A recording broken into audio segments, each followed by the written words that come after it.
जय हिंद दोस्तों, welcome to my channel. चलिए तो आज हम अध्ययन करते हैं विटामिन डी के बारे में। विटामिन डी का रासायनिक नाम है कैल्सीफेरॉल और इसकी खोज 1919 में मेलोंडी ने की है। इसके अन्य नाम भी हैं जैसे sunshine vitamin, anti rickets vitamin, अस्थि विकृतनाशक विटामिन भी कहते हैं। यह वसा में घुलनशील होता है बट जल में अघुलनशील होता है। ये सफ़ेद रंग का क्रिस्टलीय पदार्थ होता है। यह ताप, अम्ल व क्षार के प्रति स्थिर होता है, मतलब इस पर इन सब का कोई प्रभाव नहीं पड़ता है। और विटामिन जो है, विटामिन ए को व विटामिन डी दोनों को प्रोविटामिन भी कहते हैं, क्योंकि इसे हम उसके उस रूप में नहीं ग्रहण कर सकते जिसका यूज हमारी बॉडी में इसका होता है।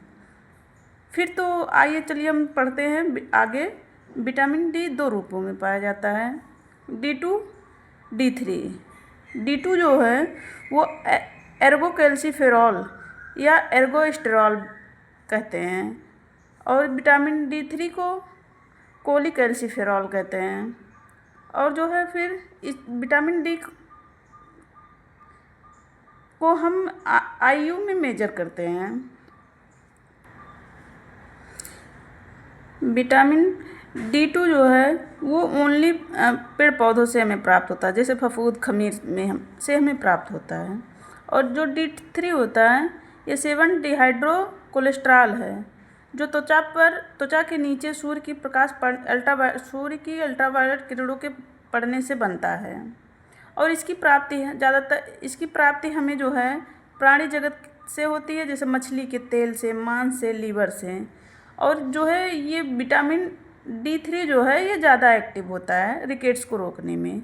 ये उससे थोड़ा कम एक्टिव होता है रिकेट्स के रोकने में। तो फिर चलिए हम आगे पढ़ते हैं विटामिन डी के कार्य। पहले तो ये देख लें कि विटामिन डी का किस किस के साथ घनिष्ठ संबंध है। तो विटामिन डी का कैल्शियम और फास्फोरस के साथ बहुत गहरा संबंध है, क्योंकि अगर विटामिन डी की कमी हुई तो हमारे शरीर में कैल्शियम की कमी भी दिखेगी और फास्फोरस की भी कमी दिखेगी। और कैल्शियम और फास्फोरस की कमी हुई तो विटामिन डी की कमी दिखेगी। इसलिए इन तीनों में काफ़ी घनिष्ठ संबंध है। तो चलिए अब आगे हम इसके कार्य के बारे में देखते हैं। यह कैल्शियम व फास्फोरस की मात्रा को नियंत्रित व निर्माण करता है, मतलब कैल्शियम और फास्फोरस के निर्माण में सहायक होता है, अवशोषण में भी सहायता करता है। विटामिन डी रक्त में कैल्शियम और फास्फोरस की मात्रा को नियंत्रित करता है। कैल्शियम और फास्फोरस के निर्माण में सहायक होता है।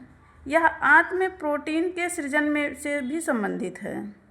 दांतों के स्वास्थ्य, विकास एवं वृद्धि के लिए आवश्यक तथा इनेमल व डेंटिल के जमाव में सहायक होता है। यह पैराथायराइड ग्रंथि तथा निकलने वाले हार्मोन पर भी नियंत्रण करता है। विटामिन डी की कमी से रिकेट्स या पिजन चेस्ट रोग हो जाता है। रिकेट्स रोजरी उसे कहते हैं जिसमें जो है पसलियों की जो हड्डियां होती हैं उसके किनारे जो है मोती के समान मोटे मोटे हो जाते हैं। ये भी विटामिन डी की कमी से होने वाले रोग। बच्चों में बाल रिकेट्स होता है और ऑस्टियोमलेशिया या अस्थि मृदुता जिसे कहते हैं वो प्रौढ़ या वयस्कों में होता है। वृद्धों में ऑस्टियोपोरोसिस नामक जो है रोग होता है। और ये जो बाल रिकेट्स है ये 3 से 18 माह के बच्चों में होता है। और इसमें जो है बो लेग्स यानी धनुषाकार हड्डियां मुलायम होकर टेढ़ी हो जाती हैं दोनों पैर की। रिकेट्स रोजरी हड्डियों के जोड़ का गोलाकार या मोती के रूप में बढ़ना, जिसे रिकेट्स रोजरी कहते हैं। कॉर्नियल ट्यूब्स तालू या तारू नरम ही रहता है। अगर विटामिन डी की कमी है बच्चे में तो तालू या तारू जिसे सिर का वो नरम ही रहता है। और लंबाई में वृद्धि कम होती है या मतलब वो 3 से 4 फीट का ही रह जाता है। जिस बच्चे में विटामिन डी की कमी होगी उसमें बेचैनी, चिड़चिड़ापन तथा टिटैनी रोग भी होता है। टिटैनी रोग वो होता है जिससे मांसपेशियों में मरोड़ होता है। फिर इसके बाद आगे हम देखते हैं ऑस्टियोमलेशिया के बारे में। ऑस्टियोमलेशिया अधिकतर महिलाओं में होता है। गर्भवती धात्री महिलाओं में अधिक होता है। कैल्सिफिकेशन में बाधा होता है, मतलब कैल्शियम का जमाव नहीं हो पाता अच्छे से। प्रसव में कठिनाई, विशेष तौर पर हड्डी फैलती नहीं है या कमर की, जिससे प्रसव में कठिनाई होती है। पैर पसली प्रभावित तथा हड्डी आसानी से टूट जाएगी, क्योंकि कैल्शियम का इसमें जमाव कम होता है, इसलिए जो है।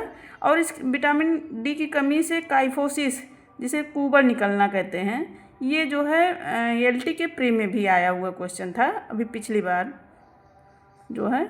और जो है इसमें क्या होता है, बैक या पीठ के पे कुबर निकल आता है। फिर जो ऑस्टियोपोरोसिस है, ये वृद्धों में ज़्यादा अधिकतर देखने को मिलता है। हड्डियों में छेद होना, मतलब कैल्शियम जो है वो हड्डियों से निकलता रहता है, जिससे हड्डियाँ थोड़ा सा पोर टाइप हो जाता है, उसमें छेद हो जाता है। हार्मोन की कमी, एंड्रोजन हार्मोन की कमी हो जाती है। आहार में विटामिन डी व कैल्शियम की कमी हो जाती है।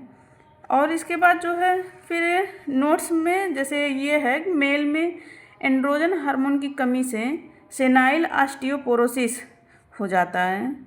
फिर विटामिन डी की अधिकता के बारे में अब हम